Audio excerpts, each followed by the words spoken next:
Vendredi 24 juillet, bonsoir à tous, je suis ravie de vous retrouver pour vos éditions d'information à la une ce soir. Une TVA ultra réduite pour donner un coup de pouce à l'économie des archipels dits éloignés. Depuis le 1er juillet, le taux est abaissé à 1% sur certains biens et services. Une baisse importante, mais se retrouvera-t-elle réellement dans le panier des habitants ? Premier arrivé, premier servi et parfois tout perdre. 5 prestataires attaquent devant la justice le nouveau système d'autorisation pour observer les baleines. Derrière ce qu'ils qualifient de loterie, des millions investis et des entreprises qui jouent leur survie. Face aux incendies qui ravagent la Gironde, l'appel du chef de l'État a trouvé un écho chez les pompiers polynésiens. Une vingtaine de soldats du feu se tient prêts à rejoindre les 1500 militaires déjà mobilisés. Reste un obstacle à leur engagement, le financement de leur départ. Le compte à rebours est lancé avant les Jeux du Pacifique 2027. À un an, jour pour jour de la cérémonie d'ouverture, Arava et Toatini ont fait leur première apparition devant le public à Papeete, deux mascottes chargées de porter les valeurs des Jeux entre transmission, sport et protection de l'environnement.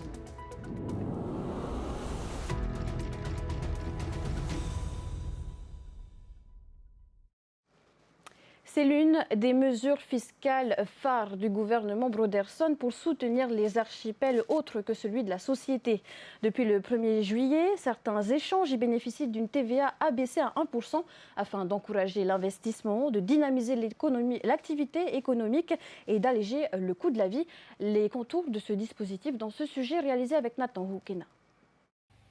Dans ce magasin d'accastillage de Nukuhiva, il aura fallu 2 jours et demi aux gérants pour modifier près de 5000 étiquettes. Depuis le 1er juillet, ils appliquent une TVA à 1% sur leurs marchandises au lieu d'un taux à 13 ou 16%. Concrètement, un bien vendu 20 000 francs hors TVA coûtait jusqu'ici 23 200 francs avec une TVA à 16% ou 22 600 francs avec un taux à 13%. Avec la TVA à 1%, son prix tombe à 20 200 francs.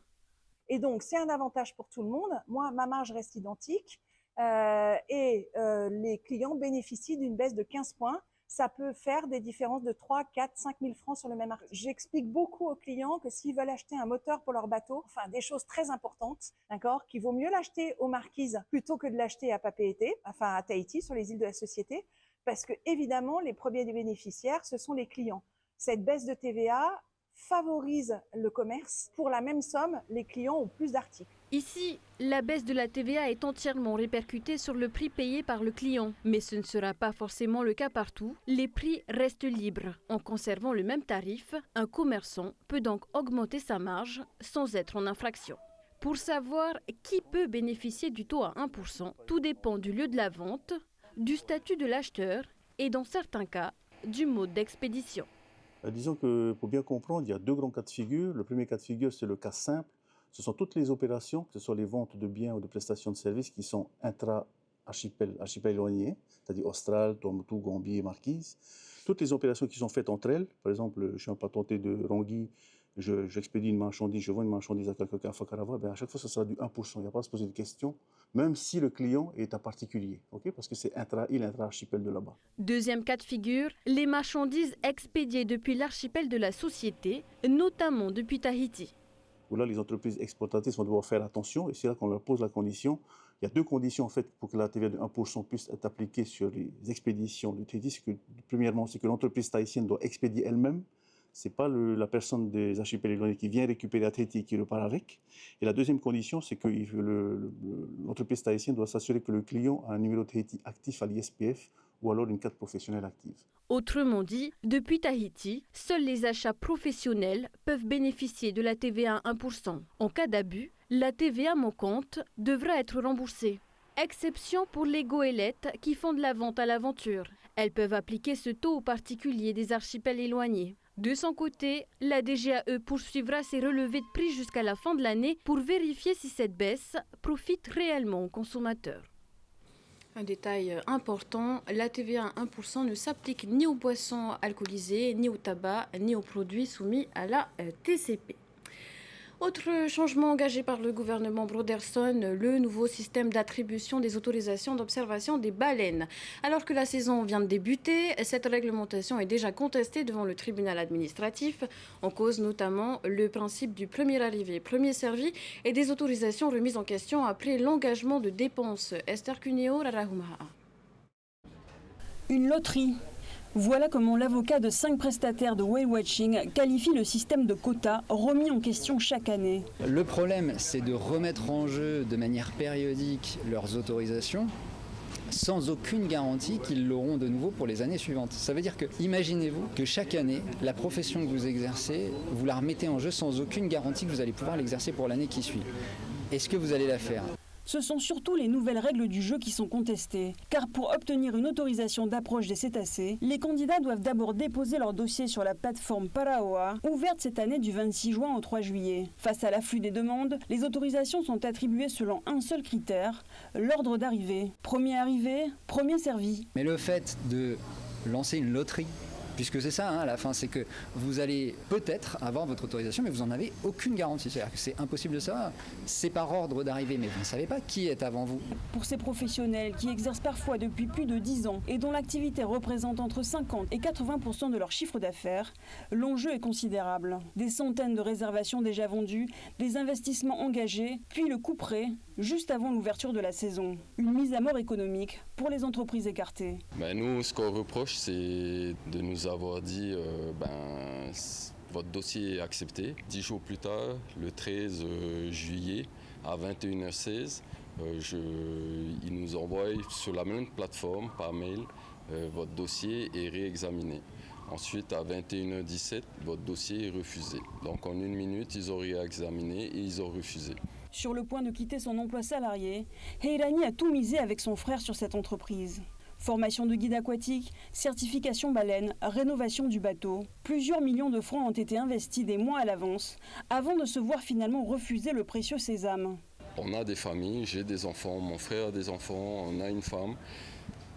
Et c'est pas ce qu'on espère. On ne veut pas mettre la clé sous la porte. En attendant que le tribunal se prononce sur le fond, les requérants demandent au juge des référés de leur accorder une autorisation provisoire, au moins pour cette saison. Ce qu'on demande par principe, c'est de suspendre la totalité du principe même à la fois des quotas et de l'examen des dossiers par ordre d'arrivée. Cette loterie-là qu'on a dénoncée.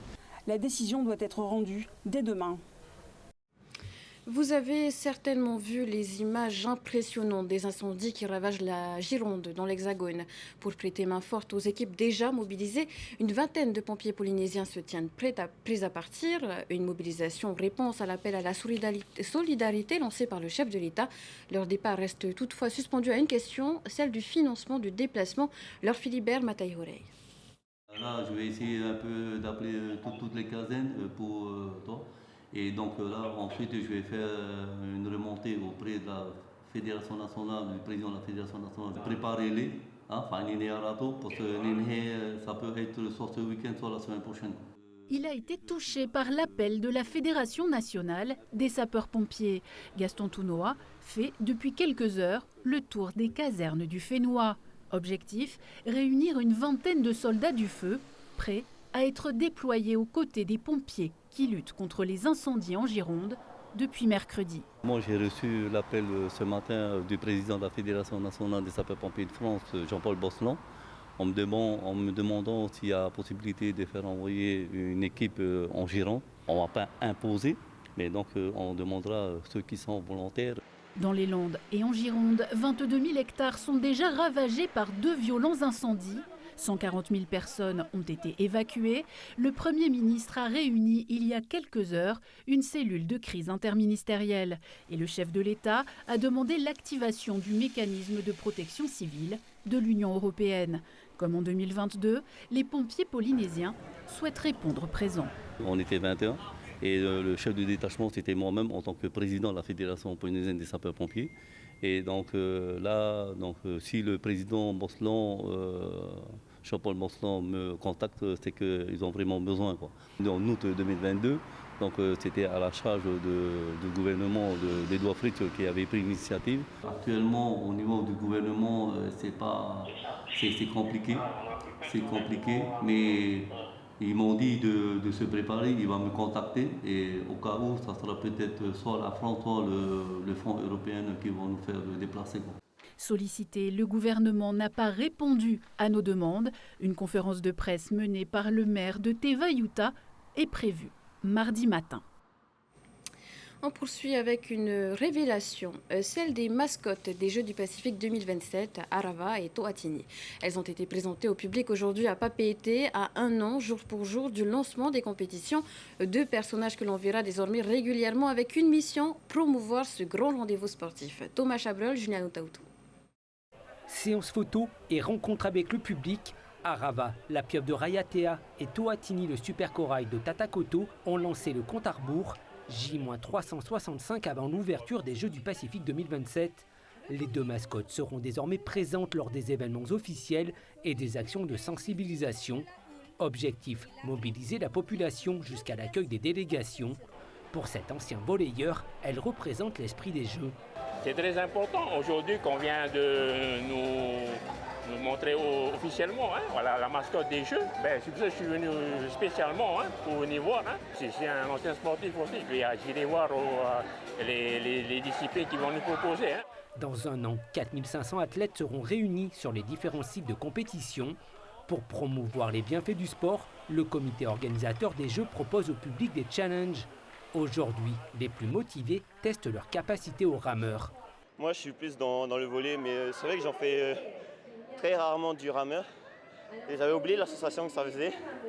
Mais franchement, c'est un plaisir de se dépenser et de faire du sport.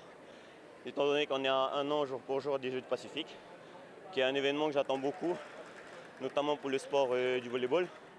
Et j'espère que la sélection tahitienne va aller au bout et remporter la médaille d'or. C'est important pour avoir une bonne santé et vivre en bonne santé le plus longtemps possible.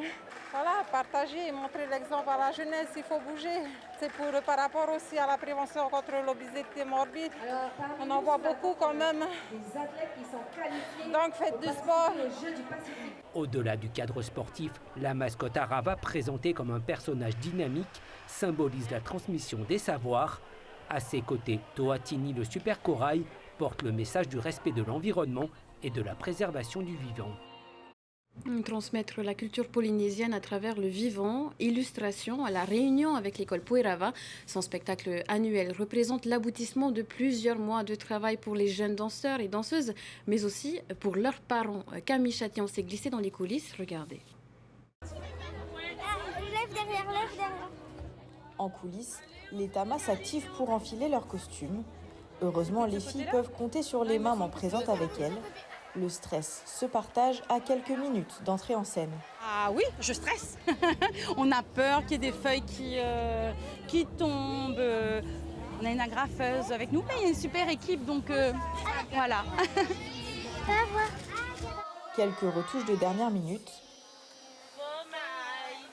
Derrière chaque feuille, chaque fleur, une maman a passé des journées entières à confectionner une pièce. Un réel parti pris dans cette école de danse. C'est pas seulement déposer donc l'enfant à la danse, c'est aussi faire partie donc de la danse, de la coutume tahitienne. On apprend en même temps que l'enfant. Et je ne savais pas que j'avais des talents de couturière. Ce que je tiens à relever en fait, c'est qu'il y a beaucoup de solidarité entre les mamans, il y a beaucoup d'aide. Et ça, je pense que c'est l'esprit aussi de l'école Poé. Bon spectacle mes filles, amusez-vous bien. Un spectacle qui se transforme en réelle histoire de famille. Et moi j'accompagne les tamas et j'en ai une chez les Inanui. Donc c'est cardio, c'est sport, mais elles aiment et c'est ça aussi de découvrir la culture polynésienne. Un travail remarqué par les petites danseuses. Elles s'intéressent à ce qu'on fait et elles donnent beaucoup d'amour, on va dire. Tu es contente? Oui. C'est très dur à faire, donc merci aux parents de faire les costumes. Derrière toute cette implication demandée, Puerava transmet ses origines et surtout un apprentissage traditionnel du Ori Tahiti, la danse, mais aussi la langue, la technique. Parce que finalement, on est de moins en moins quand même à transmettre les choses et la nouvelle génération a des autres approches aussi que nos anciens. Donc il faut garder ce côté culturel et ne pas prendre que la danse parce que le Ori Tahiti, c'est la culture tahitienne tout simplement. 17h, les tamas ainsi que les autres groupes font leur entrée sur scène. sous le regard ému de leurs parents. Un moment qui restera longtemps gravé dans les mémoires.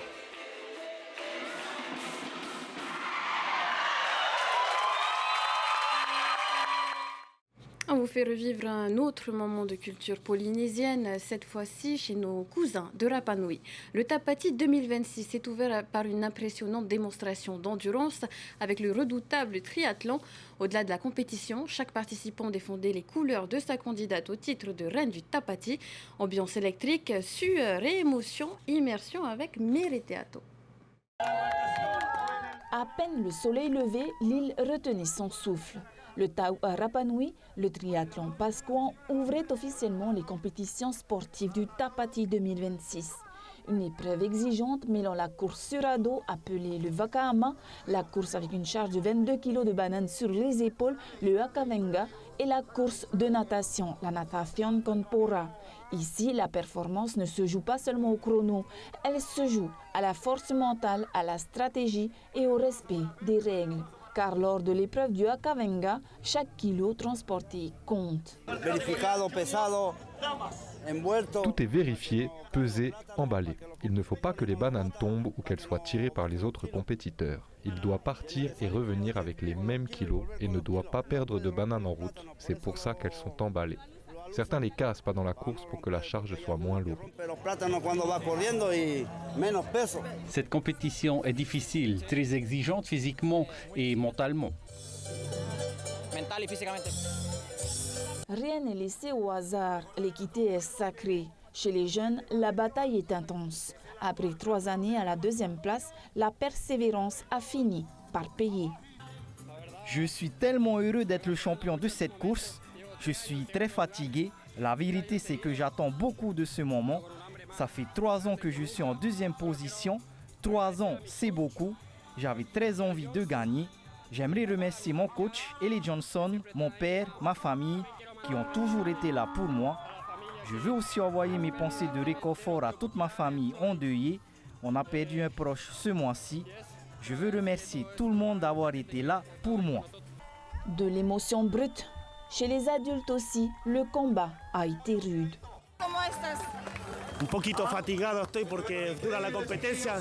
C'est une compétition très difficile. Je reprends mon souffle tout doucement parce que j'ai gagné. La compétition m'a mis une grosse pression. Ça a été difficile. Je suis sur le podium, donc maintenant je suis très fier de tous mes compagnons, de toute ma famille, de mes frères. Un salut à tous ceux qui m'ont soutenu. Maruru.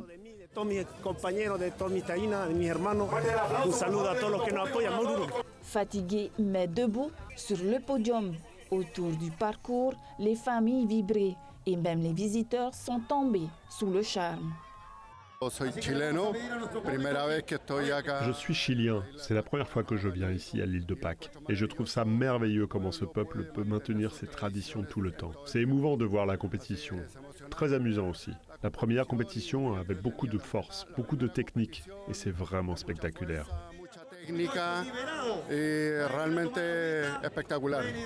12 catégories, des enfants aux adultes, des femmes aux adolescents. Chaque point comptait pour soutenir les candidates Heilani et Heremita. Le triathlon a donné le rythme d'une Tapati intense, engagée et profondément vivante. La Tapati 2026 est terminée, mais dès ce premier jour, l'île avait déjà choisi son tempo. Force, fierté, tradition et une certitude à Rapa Nui, l'esprit guerrier ne s'éteint jamais. Et puis avant de se quitter, une nouvelle exceptionnelle, toujours dans le bassin Pacifique. En Australie, une trentenaire a donné naissance à 4 filles identiques issues d'un seul ovule et partageant le même placenta. Une grossesse à très haut risque et une naissance rarissime estimée à une chance sur 15 millions. Une très courageuse maman. On termine ainsi notre tour d'actualité quotidien. Pour vous divertir ce soir, retrouvez les binômes engagés dans l'aventure Pékin Express. Revivez également les prestations du Hevaï Tahiti. Excellente soirée à tous, à demain. Retrouvez ce journal en replay sur notre site internet et notre application mobile TNTV.